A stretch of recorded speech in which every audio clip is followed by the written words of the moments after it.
Zungumza hapa leo kwenye Ongeza Bando, tutazungumzia masuala mazima ya sheria ya ndoa na mamlaka ya kimahakama inavyojihusisha na masuala ya sheria ya ndoa na ndoa kwa ujumla. Sheria ya ndoa ni nini? Tuanzie hapo. Ndio. Tukianza na sheria ya ndoa, hapa tunaongelea sheria ya ndoa ya Tanzania. Ni sheria ambayo inasimamia masuala yote ambayo ni ya ndoa. Ndio. Sheria hii ilitungwa mnamo mwaka 1971. Ni sura ya 29 na imefanyiwa marejeo mengi, ikiwemo marejeo ya mwisho ya mwaka 2019.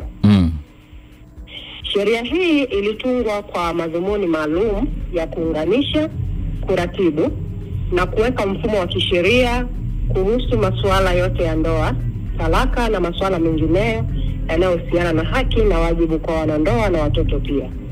Okay. Ndio. Unavyozungumza kwamba kuhusiana na sheria hii ilitungwa kwa ajili ya talaka na masuala mengine ya ndoa. Hayo masuala mengine ya ndoa ni masuala gani? Ukisemea masuala mengine ya ndoa, kuna uhalali wa ndoa, kuna taratibu mbalimbali za talaka inapotokea ndoa imevunjika, lakini pia kuna masuala ya malezi ya watoto, kuna masuala ya mgawanyo wa mali za ndoa, na kuna masuala ya matunzo ya watoto inapotokea talaka imetokea, na kuna masuala mengine mbalimbali ambayo yanahusiana na masuala ya ndoa kwa ujumla. Unataka kuniambia kwamba kwenye hii sehemu labda ya mgawanyo wa mali kisheria ipoje? Ni tunaanza kuiangalia baada ya kupata talaka ama kabla ya kupata talaka? Mgawanyo wa mali tunauangalia baada ya talaka kutolewa. Okay. Ndio. Na swala hilo ni pana kisheria kwa mujibu wa sura hiyo ya 29 ya sheria hiyo ya ndoa. Fungu la 114 linaeleza bayana kwamba ni lazima basi wadawa waweze kuthibitisha ni kwa namna gani alichangia katika ndoa hiyo au katika kupatikana kwa mali hizo, basi aweze kupata haki yake katika mgao huo. Okay. Okay. Sawa sawa. Na umezungumzia hapa kwamba mamlaka ya mahakama inavyojihusisha kwenye haya masuala ya ndoa, ambapo umezungumzia masuala ya talaka labda na masuala ya mgawanyo wa mali labda baada ya talaka, jinsi ya kulea watoto. Inafanyaje kazi mahakama? Sawa ndugu mtangazaji, naomba pia niweze kuwapitisha kwenye masuala haya kwamba sheria hii ilitungwa kwa nini hasa. Okay. Ilikuwa na malengo gani zaidi au madhumuni makuu yalikuwa ni yapi? Ilikuwa ni kuweka sheria ya moja ya ndoa nchini. Maana hapo awali kulikuwa na sheria ambazo zilikuwa ni tofauti. Unakuta kuna sheria za kimila zikiwa tofauti, sheria za Kiislamu zikiwa tofauti, masuala yanayohusiana na masuala ya kiraia zilikuwa tofauti. Lakini sheria hii tunayoizungumzia leo, sheria ya ndoa, ilitungwa mahususi kwa ajili ya kuweka sheria ya ndoa, yani taratibu zote ziwe sehemu moja kwenye sheria moja. Lakini pia ilikuwa ni kutoa ulinzi wa kisheria kwa wanandoa na watoto. Pia ilikuwa ni kudhibiti umri na ridhaa ya kuoa katika ndoa. Lakini pia ilikuwa ni kurahisisha taratibu za ndoa. Pia kuweka utaratibu wa kuvunja ndoa. Sawa. Sheria hiyo inaweka mambo yote hayo bayana, lakini pia kudhibiti masuala ya mali na matunzo katika ndoa. Ndio.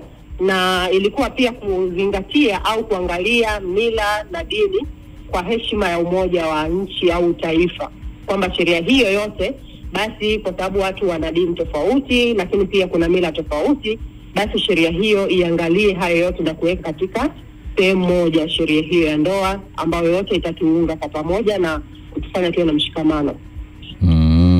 Ndio, nikirejea kwenye swali hilo niuliza ndugu mtangazaji kuhusiana na mamlaka za mahakama. Mahakama zifuatazo zinayo mamlaka ya kusikiliza mashauri ya ndoa. Mahakama za mwanzo zinayo mamlaka kwa mujibu wa fungu la 75 kusikiliza mashauri ya ndoa. Sawa. Lakini pia mahakama ya wilaya na hakimu kazi, hizi mahakama zote zinayo mamlaka sawa kijiografia, nazo zina uwezo wa kusikiliza mashauri ya ndoa. ikiwemo rufaa inayotoka mahakama ya mwanzo, lakini pia kusikiliza moja kwa moja shauri linalofunguliwa mahakamani hapo bila kutokea mahakama ya mwanzo.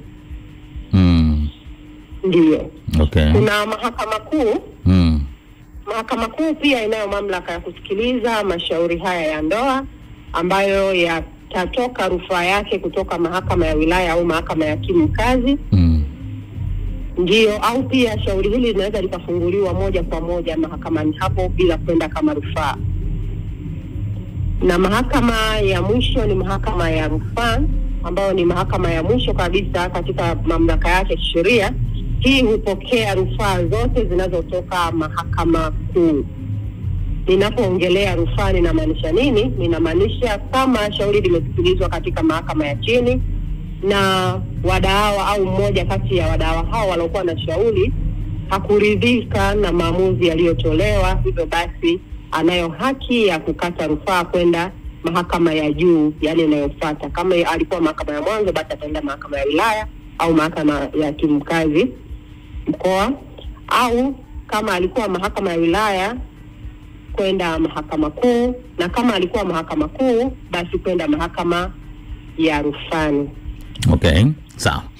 Hebu tupitisha kwenye taratibu za huyu mwananchi wa kawaida ambaye anataka talaka ama anataka swala lake la kitalaka lifike mahakamani, kwa sababu asilimia kubwa sana nimekuwa naona mtaani huku wanawake wanakuwa wanatamani kupata talaka, lakini wana hofu wataanzia wapi, waanzie wapi. Tupitishe kwenye huu mstari Mheshimiwa hakimu mkazi Magesa Luponya. Sawa. Kwanza nianze na maana ya ndoa. Mwananchi anatakiwa elewe maana ya ndoa kwamba ni muungano au muunganiko kati ya mwanaume na mwanamke kuishi pamoja katika maisha yao yote kama mume na mke. Na matakwa ya ndoa ni kwamba watu hawa waishi pamoja kwa sababu wameungana kwa hiari yao bila kulazimishwa.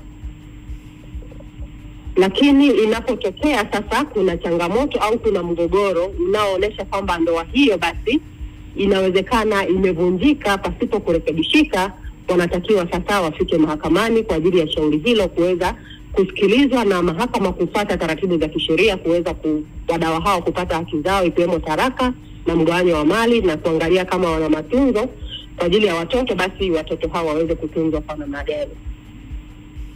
Utaratibu kwanza, matakwa ya kisheria ni lazima ndoa hiyo ili iweze kuvunjwa mahakamani ni lazima angalau wanandoa wameishi zaidi ya miaka 2 katika ndoa yao. Miaka 2 katika ndoa yao angalau. Ndiyo. Kwa hiyo maana yake kwamba hawa watu ambao labda wameishi mwaka mmoja au miezi 6 wakitaka kwenda kuchukua talaka haiwezekani na sio na haijakaa vizuri kisheria. Kwa mujibu wa sheria inasema angalau ndoa hiyo wao wamekaa miaka 2. Chini ya hapo kuna ugumu, labda kama kuna sababu za msingi zilizotolewa kwa mujibu wa sheria. Ikiwemo ni ukatili uliokithiri na mambo mengine kama itabainika hivyo, basi mahakama inaweza ikaamua vinginevyo. Lakini pia ni takwa la kisheria kwamba ni lazima wanandoa hao wao wamepita kwenye baraza la usuluhishi wa ndoa. Baraza hilo la usuluhishi wa ndoa kwa Wakristo wanaweza wakaenda kanisani kusuluhisha na wazee, na kuna baada ya suluhu kuna fomu maalum, fomu namba 3 ya ndoa ambayo inajazwa na kisha wanaipeleka mahakamani. Kwa upande wa Waislamu wanaenda BAKWATA ambapo pia watasuluhishwa mgogoro huo, na kama utashindikana basi suluhu haitawezekana, kuna hiyo fomu ambayo huwa ni fomu moja watajaziwa pia na itafikishwa mahakamani kwa ajili ya kwenda kuendelea na taratibu za talaka mahakamani. Lakini pia kuna mabaraza ya kata. Mabaraza haya pia huwa yanasuluhisha migogoro ya ndoa, na suluhu ikishindikana basi huwa kuna hiyo fomu inajazwa kwa ajili ya kufika mahakamani kwa kufungua shauri la ndoa, na mahakama itasikiliza kwa mujibu wa sheria. Kwa hiyo kwa wale wote ambao wanahisi wana migogoro, basi matakwa ya kisheria ni lazima wao wamekaa zaidi ya miaka 2 kwenye ndoa, lakini pia ni lazima waanzie kwenye usuluhishi.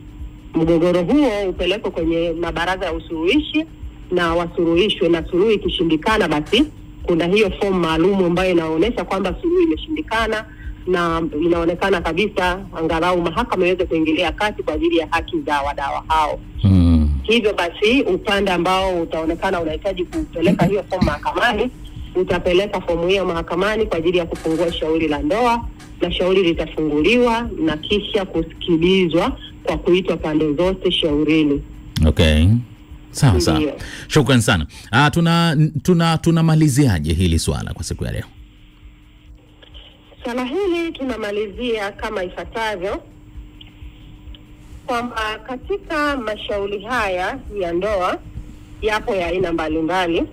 Sio kwamba tu kama watu wana mgogoro kwenye ndoa, ila pia huwa kuna masuala ya uhalali wa ndoa, kwamba kama ndoa hiyo ni halali au ni batili kulingana na umri, kulingana na kama wameoana labda ndugu na mambo mengine, yote yameelezwa kwa mujibu wa sheria. Wanaweza kufika mahakamani kwa ajili ya kufungua shauri hilo la ndoa.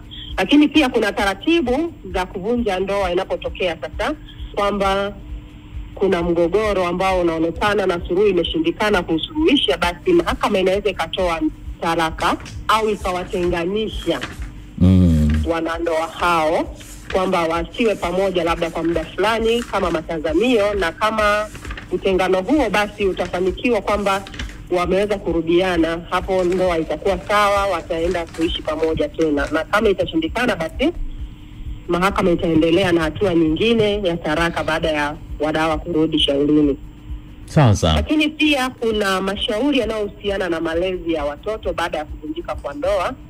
Haya sheria kwa mujibu wa fungu la 125 inaeleza bayana kwamba inapotokea sasa kuna talaka, hawa watoto wana haki ya kuendelea kupata stahiki zao na haki zao kama ilivyokuwa wazazi wakiwa pamoja, kwamba kuna malezi wanahitaji mzazi aendelee kuwalea, lakini pia watunzwe katika maisha yao ya kawaida ambao ni kupata chakula, malazi, mavazi na elimu. Basi mahakama inaingilia kati juu ya swala hili, na shauri likipelekwa mahakamani kuhakikisha kwamba watoto wanapata elimu, wanatunzwa, wanalelewa kama kawaida. Na jukumu la matunzo ya mtoto limewekwa ni kwa baba. Baba analo jukumu la kutunza mtoto, na mama pia kama mtoto yuko chini ya miaka 7 basi kumlea mtoto huyo kwa mujibu wa fungu la 129. Pia kuna masuala ya mgawanyo wa mali baada ya talaka kama nilivyoeleza hapo awali katika fungu la 114. Masuala haya ni lazima mdawa, yani mwenza, aweze kuthibitishia mahakama ni kwa namna gani alichangia katika kutafuta mali hizo za ndoa, basi atakuwa na haki ya kunufaika au kupata mgao kwenye mali hizo. Haijalishi kama mama pia alikuwa ni mama wa nyumbani na baba ni mfanyakazi, basi mama kama alikuwa ni mama wa nyumbani pia na haki yake na mchango wake kutokana na majukumu anayoyatimiza, kwa sababu anafanya kazi hapo nyumbani kwa ajili ya kuhakikisha baba yuko sawa na anafanya kazi kwa utulivu. Ndio. Shukrani sana. Pia kuna masuala ya matunzo ya watoto. Tunapoongelea matunzo ya watoto, mke au mume, basi baada ya sheria baada ya taraka kutolewa, kuna au kama kuna utengano, yani mahakama imewatenganisha wadawa, basi ni jukumu la mwanandoa kumtunza mwenza wake hadi pale watakaporudiana au itakapotolewa kwamba talaka sasa wameachana rasmi, lakini pia kutunza watoto kama nilivyokuwa nimeongelea hapo awali. Kuna malezi na matunzo ya watoto. Shukran sana hakimu mkazi Mheshimiwa Magesa Luponya. Tumezungumzia masuala mazima ya sheria za ndoa na mamlaka ya mahakama inavyojihusisha hapa. Asante sana. Karibu sana.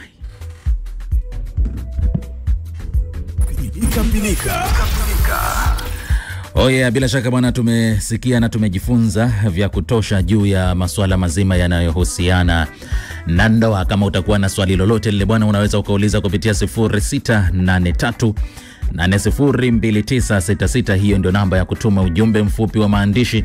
Na pale YouTube bado tuko live sasa hivi, nenda andika tu East Africa Radio, unatupata kwa usawa kabisa na mambo yanakuwa freshi kabisa. Pia bwana, kuna nchi moja nimeshawahi kufuatilia zamani kidogo, nasema kuna nchi moja ikitokea, hii sio Tanzania lakini kuna nchi moja ikitokea unaenda kutaka talaka ya wewe na mpenzi wako ama na mke wako ama na mume wako mahakamani, basi sharti ni moja. Sharti lenyewe, uende ukiwa umevalia nguo ambazo ulikuwa umezivaa kipindi unavyofunga ndoa. Yaani unaenda ukiwa kama ulivaa suti ama umevaa ile kanzu, unaenda ukiwa umevaa suti, umenyoa vizuri kama dada Shela, umepaka makeup, na unaongozana na wale washenga wako na waliosimamia ndoa ili uende kupata hiyo talaka. Kuna nchi moja iko hivyo. Vipi ingekuja hapa Bongo ingekuwaje? Aha. Wolo.